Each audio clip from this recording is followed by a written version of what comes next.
নিরামিষ পালং শাক। পালং শাক তো অনেকভাবে খেয়েছেন, আজকে দেখুন আমি এভাবে রান্না করি। কড়াইটা গ্যাসে বসিয়ে দিলাম, কড়াইতে তেল দিয়ে দিলাম, পুঁইশাককে ভেজে নেব।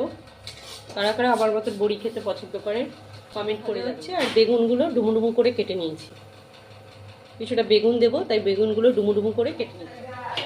বড়িটা প্রায় ভাজা হয়ে আসছে, এটা তুলে নেব। সেই তেলেই আবার বেগুনটাকে ভেজে নেব।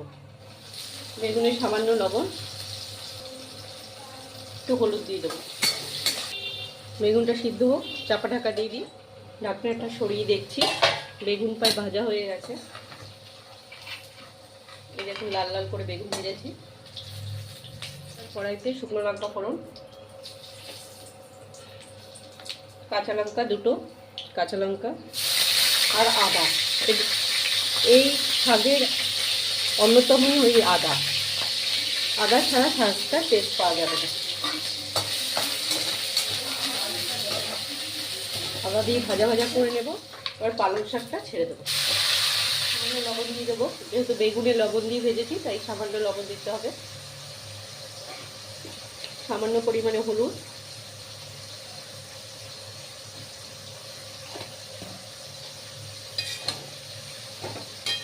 আমার আজকে মঙ্গলবার, আমি নিরামিষ খাই। কারা কারা এরকম নিরামিষ খান তারা কমেন্ট করে জানাবেন।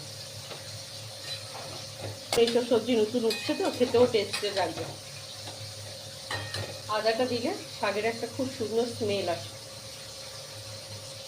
আর খেতেও ভালো হয়। এবার চাপা ঢাকা দিয়ে রাখবো। এই দেখুন পালং শাক থেকে প্রচুর পরিমাণে জল উঠে এসছে। এবার আর ঢাকা দেবো না, ঢাকা দিলে পালং শাকটা একদম গলে যাবে, খেতে টেস্ট লাগবে না। এবার আঁচটা বাড়িয়ে জলটা একটা শুকাবো। সামান্য চিনি, যারা চিনি খেতে পছন্দ করেন না তারা দেবেন না, অনেক জল বেরিয়ে গেছে। আঁচটা বাড়িয়ে দিলাম।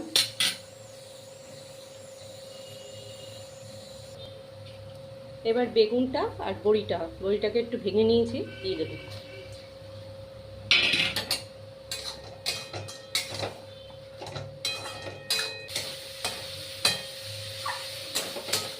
তৈরি হয়ে গেছে পালং শাক।